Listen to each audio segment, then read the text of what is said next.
All right, welcome back.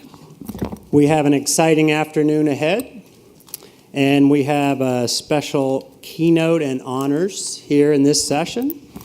And I want to introduce Rod Dierdon again, who's going to come up and present an award. I wrote this little piece this morning about Rod. Rod Dierdon is one of those unique individuals that you meet in life that you're immediately struck by their deep passion and sustained commitment that is very rare today. We are all very fortunate that Rod directed that passion towards solving climate change and revolutionizing transportation. We thank you, Rod, for your life's work and for pushing us to be the best we can possibly be. Future generations around the world greatly appreciate your work. Even if they don't know you, they will know your work. And thank you so much. Please come up, Rod.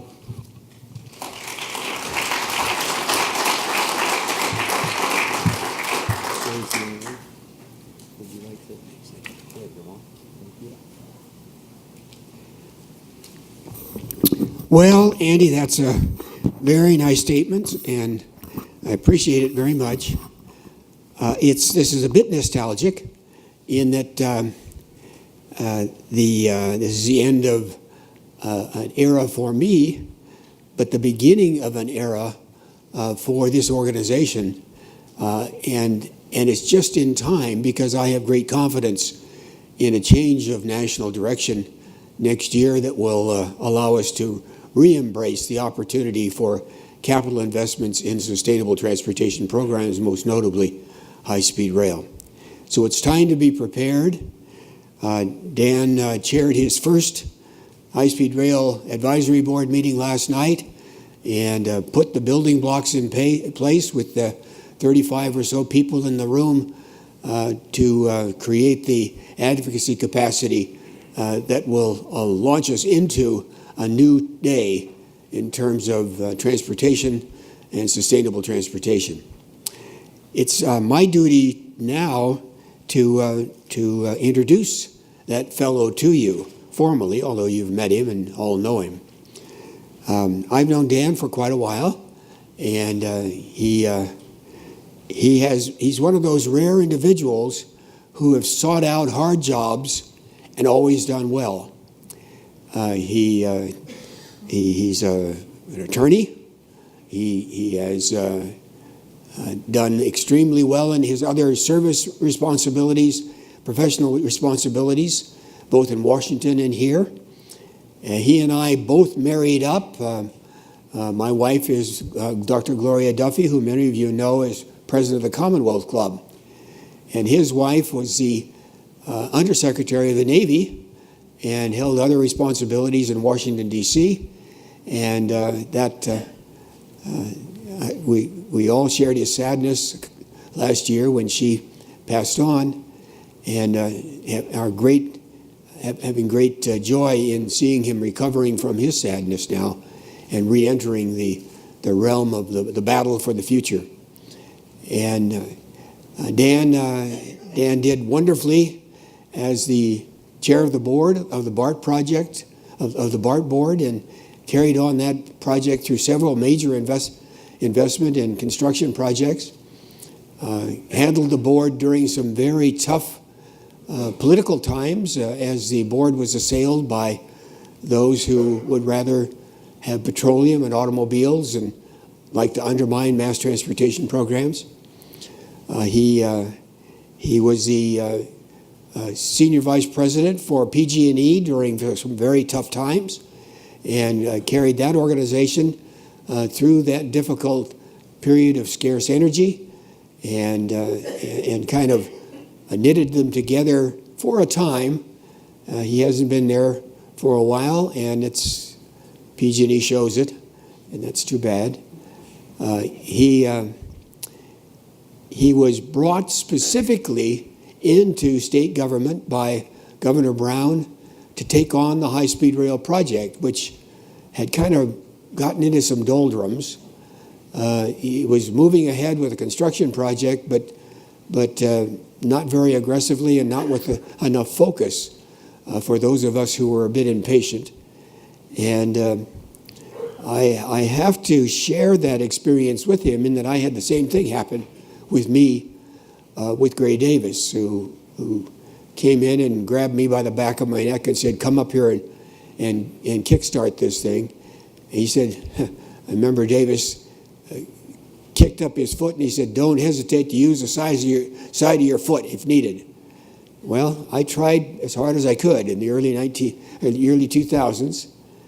And now it's Dan's turn to take a completely different critter in moving through some very, very tough challenges at the same time with a bit of momentum and some real opportunities ahead of him.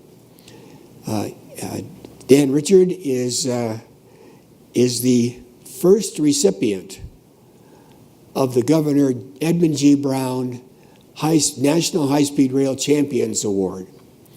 It's going to be an annual award given by the National U.S. High-Speed Rail Association, and it honors Jerry's wonderful leadership by naming it for him, and I think Jerry will be very proud that Dan will be the first recipient of that award. And so, Dan, if you would come forward, we'll make the formal presentation, and you can tell the world how you're going to deliver this project.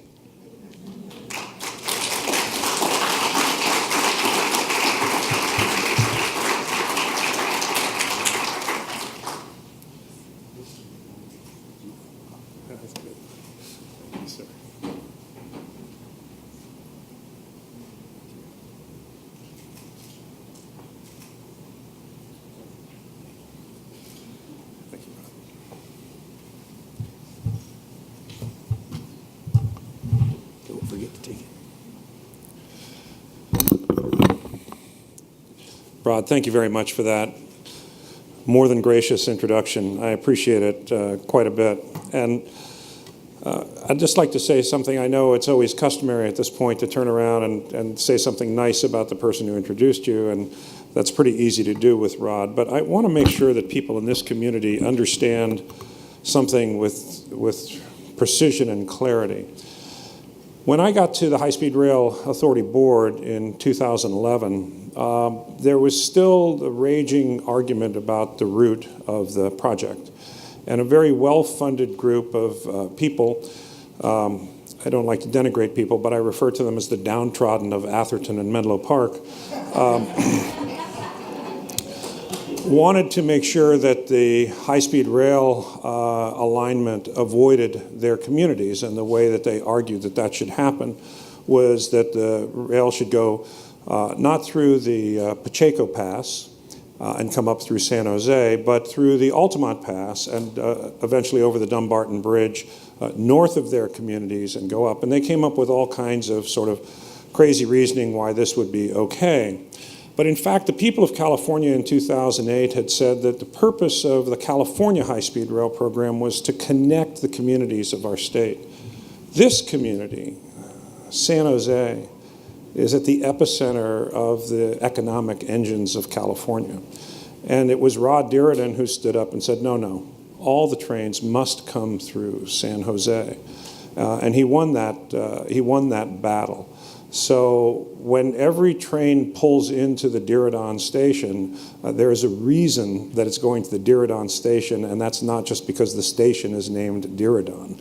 So Rod, you deserve that for what you've done.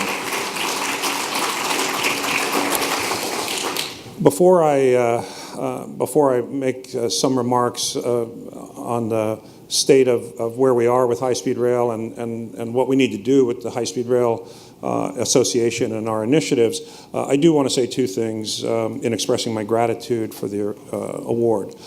First, I couldn't be more honored than to be a recipient of an award named for Governor Jerry Brown.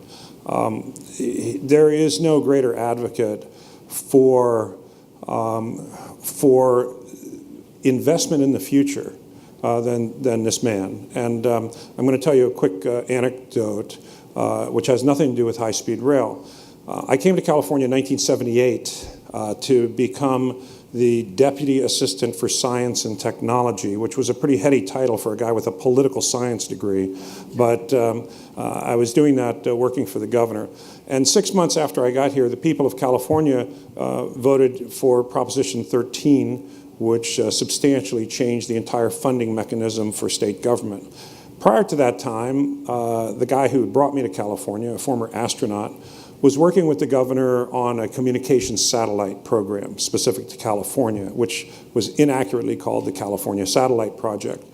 When Prop 13 happened, that was jettisoned because the public mood was such that it just couldn't accept it. About 6 months after that, my boss and I got called to the governor's office. And I'll never forget this as long as I live. 3 of us were in his office. There were no reporters. There was nobody to impress. And Jerry Brown looked at us and said, "I'm putting my budget together. Where's my science and technology initiative?" And we sat there for a moment, and I finally sputtered, and I said, "Governor, we just assumed after Prop 13, there's no appetite for initiatives like that in the state budget." And Jerry Brown chastised me, and I'll never forget what he said.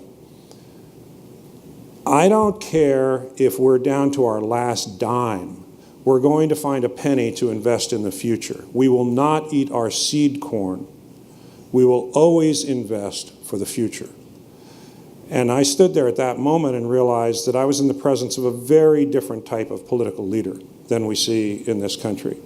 So it was a deep honor for me that he asked me to assume this role, which is now in a leadership position for the nation's largest infrastructure program, and something that he has stood foursquare behind despite all of the setbacks, legal losses, budgetary increases, and all of that. He's never faltered because he believes in this for the future of the state. He believes this is the kind of investment we need to make, along with investments in water infrastructure, in energy, in education, and so forth.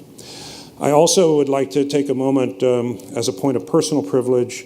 Rod was kind in mentioning my late wife, Jackie Fanninsteel. She was a remarkable woman. She was the first woman to become an officer of Pacific Gas and Electric Company. It's a 100-year history. She was the first woman to become the chair of the California Energy Commission. She was the first woman to become the Assistant Secretary of the Navy for Energy, Installations, and Environment, in charge of all Navy and Marine bases worldwide, all their energy programs. We moved to Washington in 2010. She was appointed by President, confirmed by the United States Senate, and went to work in the Pentagon, and was doing great work, and then unfortunately, several years in, was diagnosed with cancer. It was about 6 months after the governor had appointed me to high-speed rail, and despite the fact that I thought it was going to be a once-a-month fly out to California for a board meeting, I got here about 10 days later. He started screaming at me that I needed to be on the ground 24/7 making this thing happen. So I was flying back and forth. When Jackie was diagnosed in February of 2012, I looked at her and I said, "All right, I'm here. I'm going to be with you through all this. We've already made a bunch of changes in high-speed rail. I've already kind of moved some things. I'm going to step down from that." And she looked at me and said, "No, that will make me crazy. This is too important. You need to keep doing this." And despite all the things she went through, she wanted me to continue to do this, and I was grateful she was able to survive for 5 years. She was there at the groundbreaking, so this award's for her too. So thank you.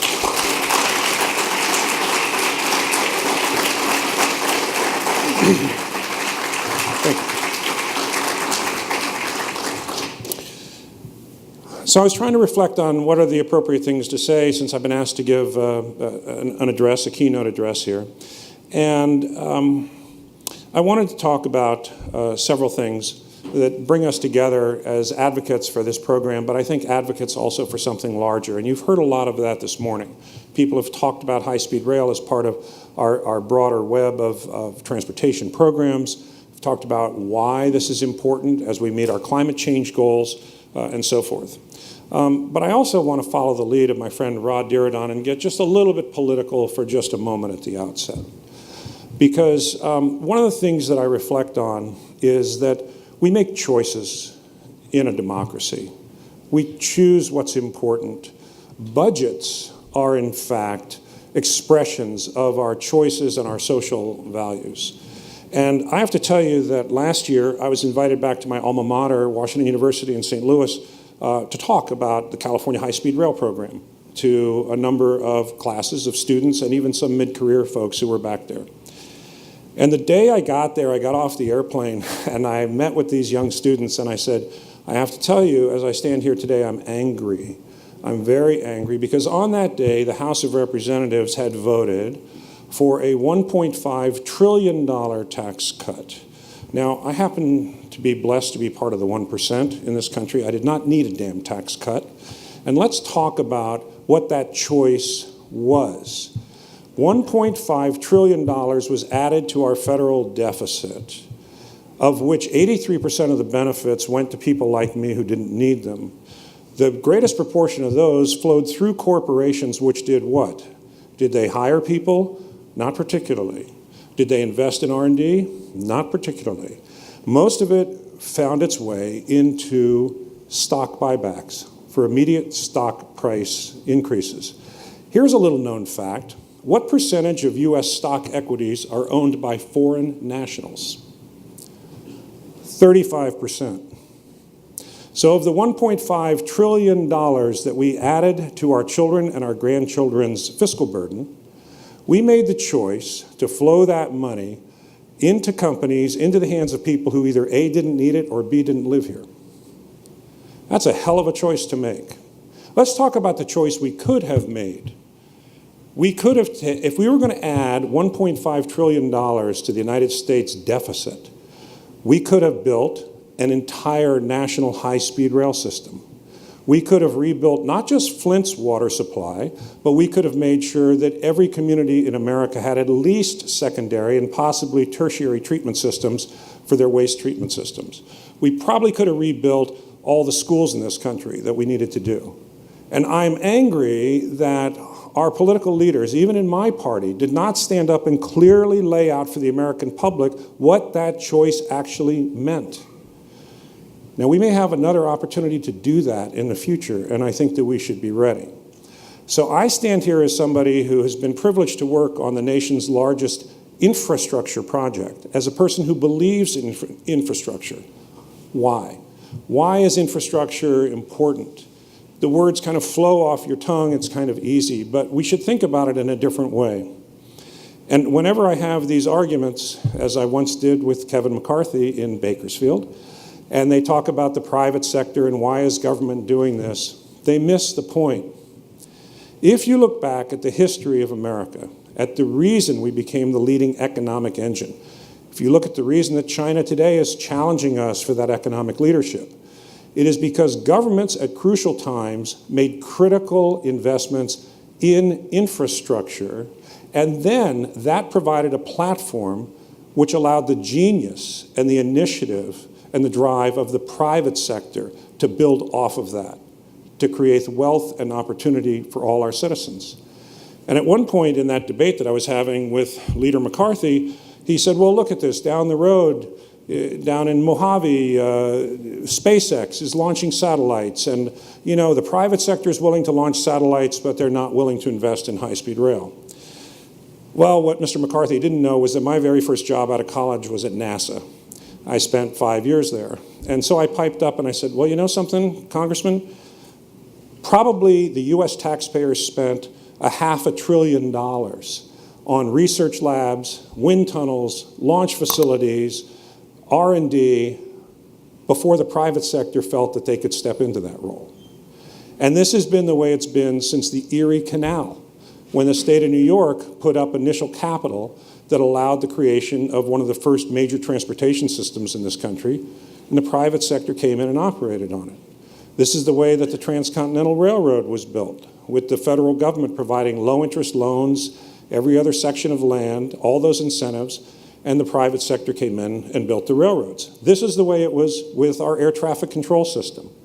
Boeing didn't build the air traffic control system, but Boeing was able to build airplanes to fly us all over the place because we have a safe and efficient system for doing that.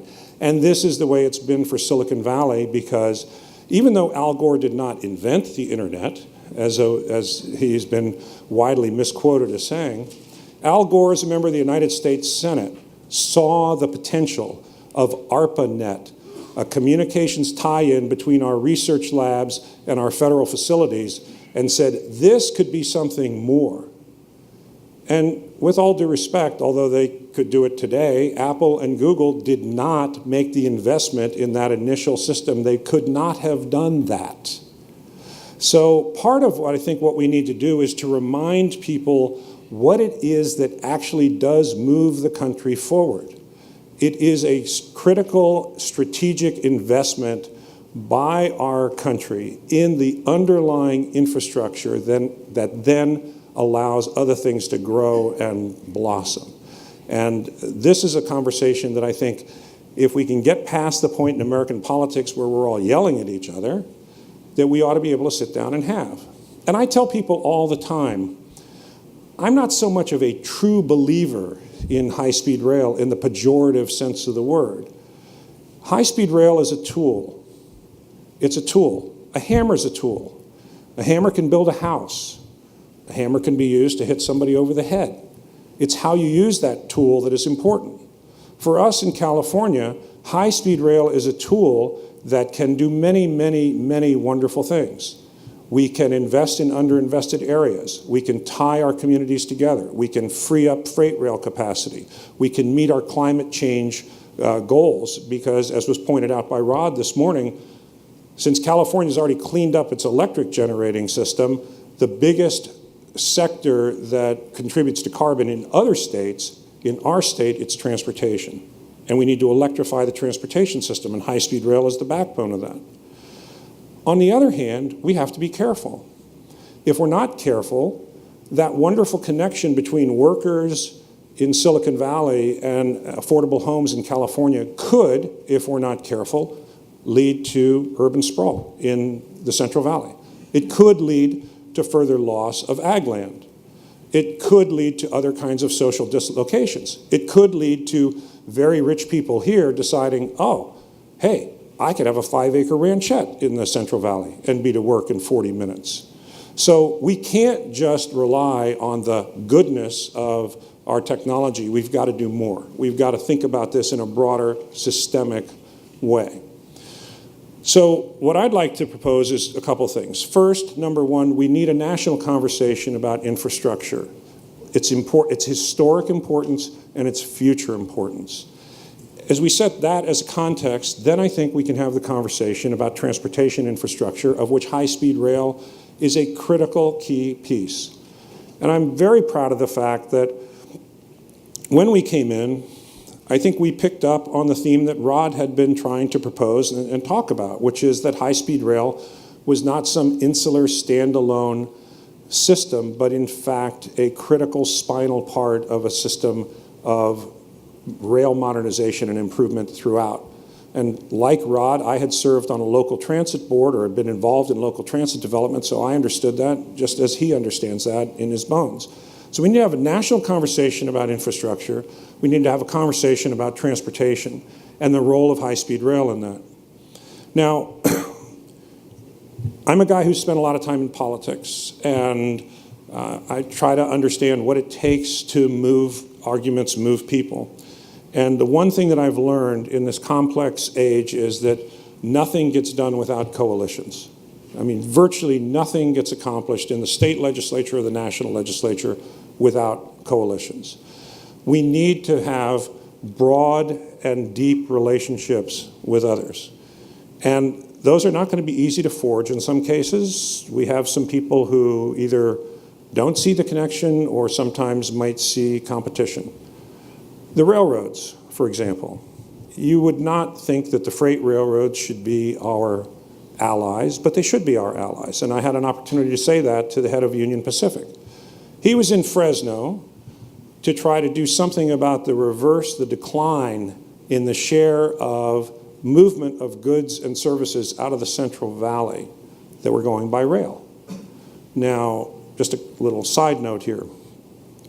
In the Central Valley of California, the air quality is very bad because it is a valley. It's got mountains on both sides. The air gets trapped there. The result of this, from the agricultural operations, from diesel truck emissions, is that 21% of the children in the Central Valley of California have asthma. 1 out of every 5. I would submit that nobody should be comfortable with that. A big reason for that is so much of the produce moves by truck.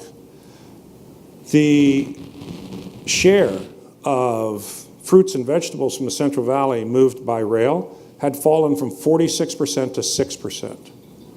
I don't know why, but it had.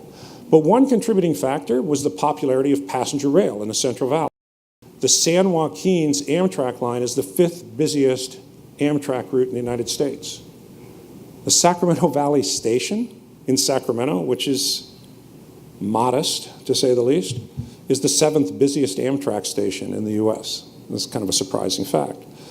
But I said, well, Fritz, I said, Lance, you should be for our project. And he said, why is that? I said, because people here want passenger rail, and the passenger rail cars are competing with you for freight rail capacity. We're building a brand new, standalone, passenger-only system. We will move passenger traffic off of your freight lines onto our lines. That will allow you to have more efficient freight movement and allow you to recapture that share of your market, which also, by the way, will benefit the environment and everything else. Hadn't thought of it. Never occurred to him. So the railroads should be our allies, not just here, but across the country. Amtrak is generally operating outside the Northeast Corridor on track owned by private railroad companies. That means if we're pushing passenger rail, we're competing against freight rail. Why are we doing that when we can build a brand new parallel system? The environmental community has not been as much of our allies as they really should be. Why is that? Fear of technology, lack of understanding of what this really means? I don't know. But we need to forge those relationships, and I think they're very important. The obvious choice of the high technology community here, but in other parts of the country, makes a lot of sense. And, you know, let me just also divert for a moment. One thing that makes me absolutely crazy is when you go to talk to somebody in the high-tech community and they say, well, you know, you guys are talking about like 19th century technology, rail. I mean, you know, it's not cool, it's not hip, it's not all this. So I've come up with this little riff. I said, well, so a Tesla is exactly like a 57 Chevy, right? And I said, what are you talking about? I said, isn't a Tesla the same technology as a 57 Chevy? Rubber tires, runs on fixed guideways? No, of course not. Tesla has aerodynamic body design, it's computer controlled, and it has an electric propulsion system. Right, so let's compare a high-speed rail train with an Amtrak train or a steam locomotive. High-speed rail train has aerodynamic body, computer controls, and a new highly efficient electric propulsion system. This is not an ancient technology. The Japanese are on their 5th, 6th generation of trains. The original bullet train in 1964, opened for the Olympics, went 135 miles an hour. That was the bullet train. The new trains go 235 miles an hour. This technology keeps moving forward, whether it's aerodynamics or noise control or whatever. So we need to reach out to the tech community and we need to tell them this is a high technology, exciting, evolving thing that you guys should be behind for a whole bunch of reasons. Not just because it helps your workers, but because it creates a brand new technology manufacturing base in the United States that you'll contribute to and you'll be part of. And there are other allies as well. And I think that in the smart growth community, working with builders and others, people like Peter Calthorpe who see, new urbanists who see the benefit of high density environments and what that could mean for protection of land use and livability, they should be our allies as well. So I would just say to you, as I've been given this honor by Rod and asked to step into this, and with the opportunity to work with Andy and the leadership team, and those of you who were on the advisory committee and other friends of high-speed rail, Let's dedicate ourselves to be ready when the environment is right, to make the arguments why infrastructure is critical to this country, why high-speed rail and transportation is part of that, and why we are changing lives and will reshape the future of the country by moving this technology forward in the right way, in a thoughtful way, but in an aggressive way. Thank you again for this honor and the chance to be here today.